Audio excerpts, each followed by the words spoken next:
Hi, I'm Mike with Morgan Inspection Services.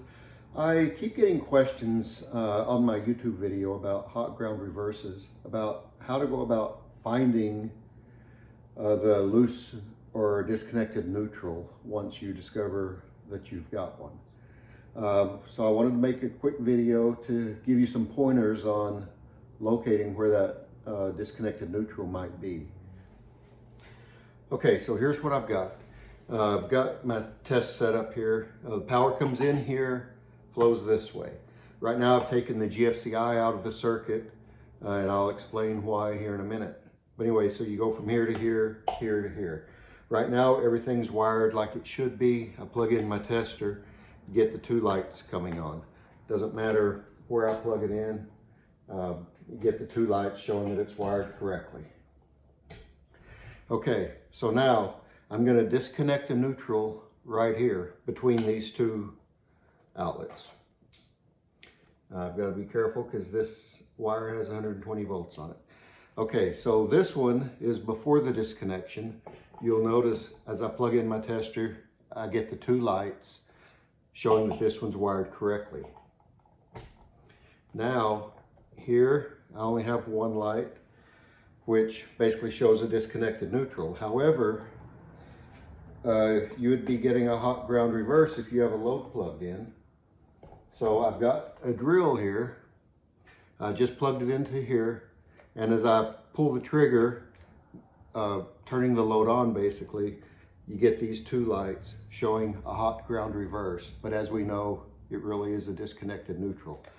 So let's say I keep this load turned on, so I'm just going to hold the trigger on the drill.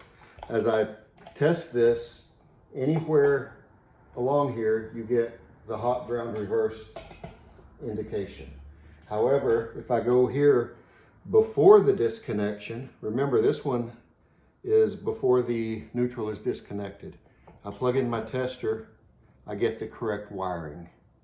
So this is going to give you a good clue as to where the neutral is disconnected. If you can figure out what all electrical outlets are on your circuit, and you start plugging in your tester, wherever you get a good indication will be before the disconnection.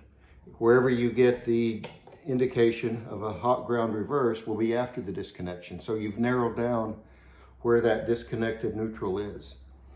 Okay, so hopefully that helps you to locate your disconnected neutral.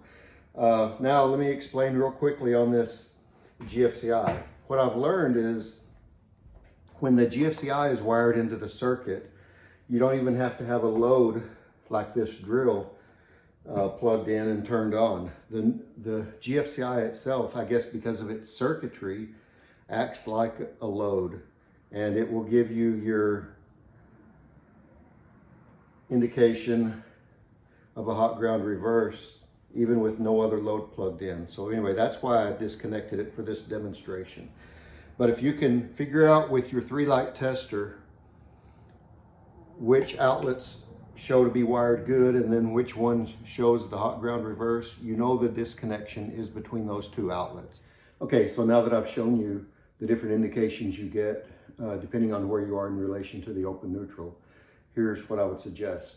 Turn off the circuit breaker that is powering the circuit that you're interested in, and identify all the outlets that are on that circuit by checking them, and as long as they're dead with the circuit breaker off, you know they're part of that circuit. Turn the circuit breaker back on and start checking each outlet.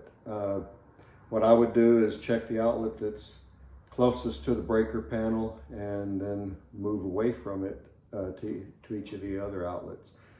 And when you go from getting a correctly wired outlet indication on your 3-light tester to the hot ground reverse indication, you know the open neutral is between those two outlets. That's pretty much what you have to do. Now, if every single outlet on that circuit shows to be an open neutral, then the open neutral, or shows to be a hot ground reverse, then the open neutral is before the first outlet. It could be in the breaker panel.